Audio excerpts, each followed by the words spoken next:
এই শহরে আমি অভাব বলতে যা বুঝি, আমি তাদের নাম দিয়েছি ভালোবাসা।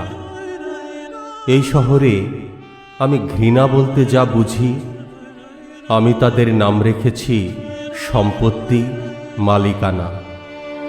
এই শহরে যা কিছু অভ্যেস, যা কিছু ভাবায় খুব, তাদের আমি স্মৃতি বলি। এই শহরে যারা বুঝেও না বোঝার ভান করে নিজের বোঝা চাপিয়ে দেয় অন্যের ঘাড়ে, তাদের আমি গণতন্ত্র বলি। এই শহর যখন জল থই থই, বজ্রপাতে কান ঢাকা দায়, তখন জলের মানে মিছিল বুঝি, বজ্রপাতকে স্লোগান ভাবি। এই শহরে এক মুঠো ভাতের জন্য যারা মরে যায়, তাদের আমি শহীদ বলি।